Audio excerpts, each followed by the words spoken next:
bigger topic, I guess. Yeah, Yeah, I so mean, you- as we said in a previous podcast, multiple podcasts, that we are starting our own businesses. So we got one more step closer to it. So the thing is, like, we were researching, we wrote a lot of ideas in the notes app, like a lot of ideas, and then we came across mm, a problem where we have too many things to do and we do not know which one to start or something. So one of the, yeah, it's a big scroll list though. I don't think this is the all Yeah, of them even. I mean, you It's know, half of them. so you guys can see, right? This is all the ideas that we came up. So it has now. It looks like the problem is now there are so many things there. We don't know what exactly should I do exactly.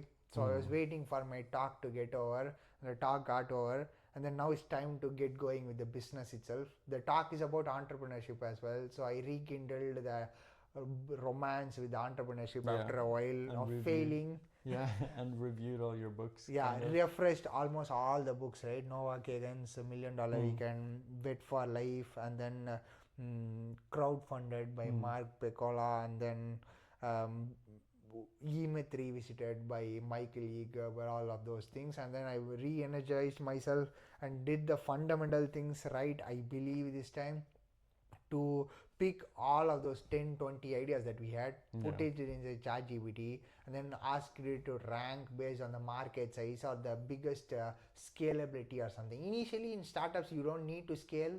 That's what bigger angel investing firms like Y Combinator and then Entrepreneur First say. Build a startup that doesn't scale. Let the startup grow and nurture and have a strong audience. That cannot be scaled. Later we can automatically find ways to scale. There's always any idea can be scaled. You think it cannot be scaled, but it's fine because there is something called we pivot, right? Every company pivots. Amazon was selling books. It did not stay there. It just moved on to everything else. Yeah. The same thing for everything. Netflix. Now renting series, now they are doing digital media thing and stuff, right?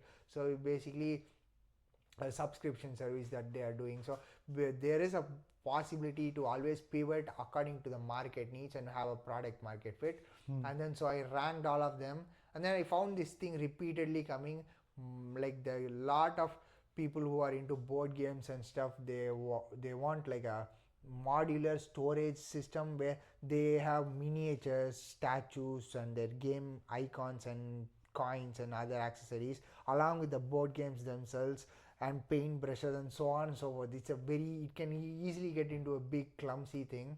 So there is not clear modular solutions, or even if there are very few and like not very modular enough that you can customize it for your own specific need. You might have just 2-3 games, okay? You don't need a freaking shelf full of one that is like thousands of dollars worth of just storage solution. So 3D printing is like one of those solutions that is cheaper and you can print it at your own ease, and then you can print whatever you want on demand without having to purchase something fully.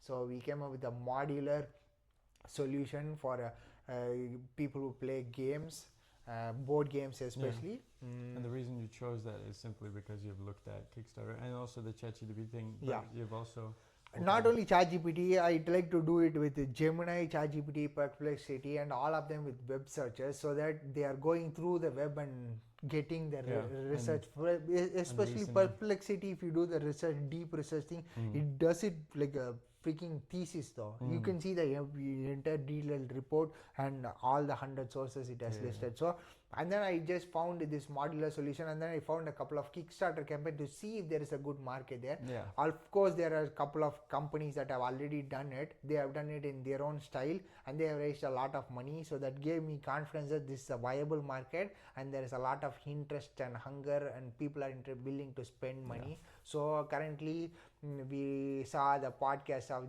Robert Rodriguez in Joe Rogan, that how he quickly does things, not wait for forever and push it, procrastinate it, just start doing it. So I have finished like 70-80% of the design, hopefully finish most of it by the end of this week, and then also start printing it after that. order filaments and start printing it. And we also found a store nearby where we could go and talk to them and maybe buy it's a cafe where board games are played, and then we would like to A very popular one, yeah. So very popular here. So we would like to go and sit down and maybe play a game or two and then start building it with their permission and then take some photos and stuff, start launching a campaign by ourselves and see what happens. And also we have further ideas that we are brainstorming as well, like based on this framework that we have developed for this campaign, and really excited about it. Maybe the goal is to launch this campaign as soon as we can, hopefully before the end of this month, I guess.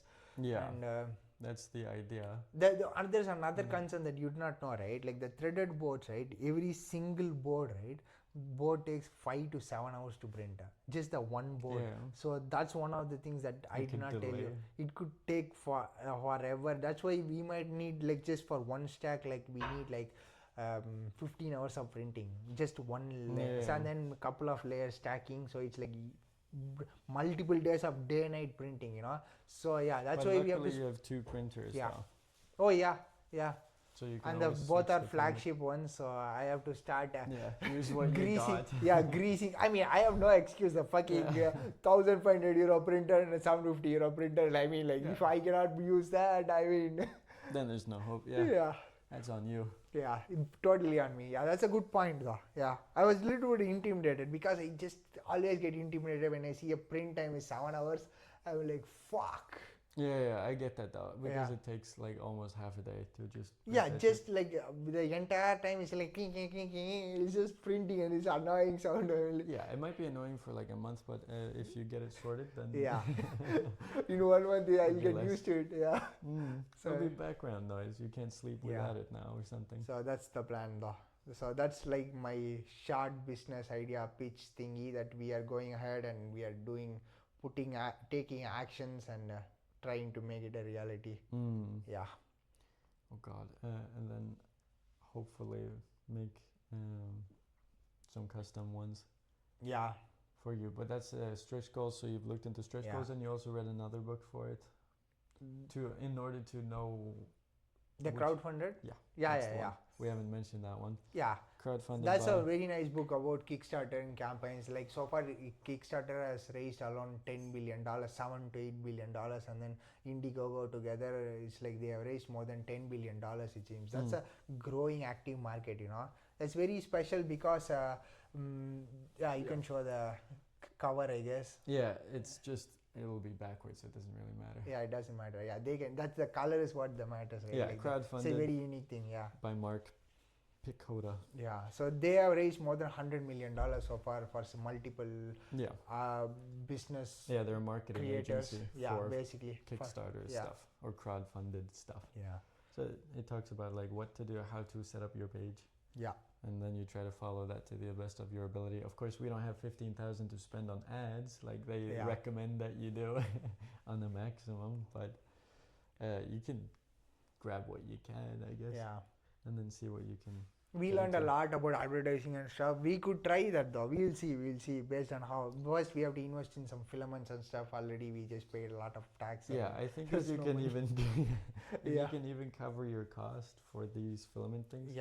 And the printer cost itself, I would imagine that's the ideal goal. It's not getting too ideal though. It might be too ideal, but at least the filament cost, that'd be wonderful, because then at least you're not in the negative, you're in the zero, which is awesome. I mean, we already took the cost, to be honest, right? Like winning that printer from this printer is like, we did not get money back, but we got... You got assets. We have to liquidate to see the fucking profit there, but at least it's not paper money, it's at least a real freaking thing. It won't go down in value, I mean a little bit, but it will depreciate, but it probably has a resale, it can be resold. So it's basically brand new. You've barely used it for anything. Have you used it even?